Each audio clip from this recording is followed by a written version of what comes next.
పరిశుద్ధ నామమునకు మహిమ చెల్లును గాక. మరొక వాగ్దానంతో మీ ముందుకు రావడానికి ప్రభు చూపిన కృపను బట్టి ప్రభువుని నేను కనపరుస్తున్నాను. ఈవేళ ప్రభు మనకి ఇస్తున్న వాగ్దానం ఇర్మియా గ్రంథం 15వ అధ్యాయం 21వ వాక్యం. దుష్టుల చేతిలో నుండి నిన్ను విడిపించెదను, బలాత్కారుల చేతిలో నుండి నిన్ను విమోచించెదను. దేవునికి స్తోత్రం. శత్రువులు వేరు, దుష్టులు వేరు కదా. దుష్టులు ఎప్పుడు కూడా వెన్నుపోటు పొడుస్తూ ఉంటారు. మనల్ని ఏం చేస్తారంటే వెన్నుపోటు పొడుస్తూ మన బ్రతుకుల్ని టార్గెట్గా పెట్టుకొని మనల్ని ఎలా నాశనం చేయాలా, మనల్ని ఎలా కృంగదీయాలి. లేరా మీ మధ్యలో నేను నాశనం చేయాలని చూసిన వారు, లేరా నీ మధ్యలో నేను కృంగదీయాలని చూసిన వారు, లేరా నీ మధ్యలో నేను అవహేళనగా అపహాస్యంగా మాట్లాడిన వారు. మీరు ఒక విషయాన్ని గుర్తుపెట్టుకోండి, దుష్టుల చేతిలో నుండి నిన్ను విడిపించడానికే నా దేవుడు సిద్ధంగా ఉన్నాడు. అంటే నీ జీవితం నాశనం అయిపోతే బాగున్ను, నీ బ్రతుకు నాశనం అయిపోతే బాగున్ను, నీ భవిష్యత్తు నాశనం అయితే బాగున్ను అని నీ కొరకు భయంకరంగా మాట్లాడి నేను హింసించి, నేను టార్చర్ చేసి, నేను టార్మెంట్ చేసి, నిన్ను విచ్చలవిడిగా నీ బ్రతుకు మీద, నీ లైఫ్ మీద ఒకలాంటి కొలాప్స్తో కూడినటువంటి ఆలోచనలు చేసి నేను భయంకరంగా వేధిస్తున్న వారి మధ్యలో నుండి నా దేవుడు నేను విడిపించబోతున్నాడు. దేవునికి స్తోత్రం. నువ్వెందుకు అధైర్యపడతావు? అదే కాదు, బలాత్కారుల చేతుల్లో నుండి కొంతమంది వారి జీవితాలు ఎలా ఉంటాయి అని అంటే వారు బలవంతులుగా మారిపోయి మనది వారు తీసుకోవడం, మనది వారు దోచుకోవడం, మన వస్తువు మీద వారు టార్గెట్ పెట్టడం, మన మనుషుల మీద వారు టార్గెట్గా పెట్టడం, మనకి ఇష్టం లేకపోయినా వారు మన జీవితంలో వచ్చి మన ప్రమేయం లేకుండా మన జీవితంలోనికి వారికి వచ్చి వారు మనకి నష్టాన్ని చేకూర్చడం వంటి వారు కూడా మన లైఫ్లో ఉంటారు. ఒకవేళ ఈ వాగ్దానం చూస్తున్న నీతో ప్రభు మాట్లాడుతున్న బిడ్డ, నీ యొక్క పర్మిషన్ లేకుండా నీ లైఫ్లో ఎంటర్ అయ్యి నీ లైఫ్ని పాడు చేసిన వ్యక్తులు ఎవరైనా కావచ్చు. నీ పర్మిషన్ లేకుండా నీ యొక్క జీవితంలోనికి, నీ జాబ్లోనికి, నీ వ్యాపారంలోనికి, నీ ఉద్యోగంలోనికి వచ్చి నీ నాశనాన్ని కోరుకుంటున్నటువంటి వ్యక్తులు ఎవరన్నా కావచ్చు. ఈరోజు వారందరితో ప్రభు మాట్లాడుతున్నారు.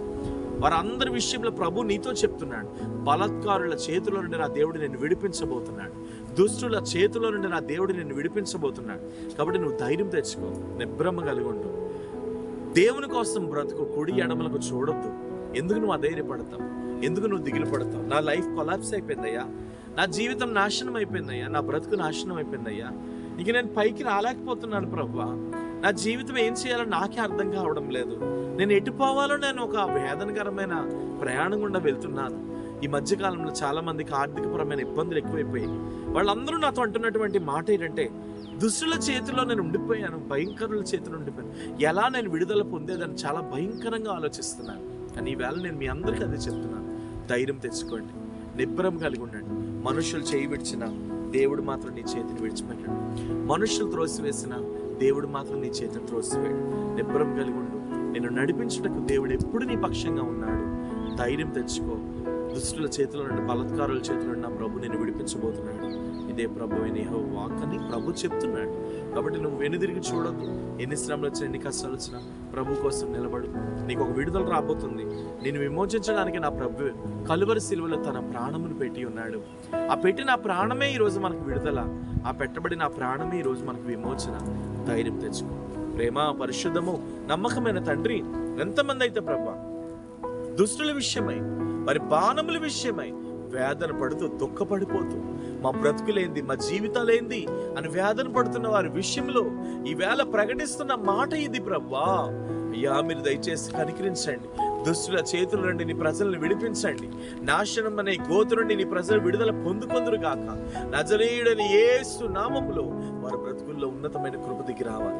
ఇదిగో వాగ్దానం చూస్తున్న వారి జీవితాల్లో ఎలాంటి దుష్టులున్నా యేసు నామములో బంధిస్తున్నాను. ఎలాంటి చీకటి కలిగిన వారున్నా యేసు నామములో బయటికి వెళ్ళిపోమ్మని ఆజ్ఞాపిస్తున్నాను.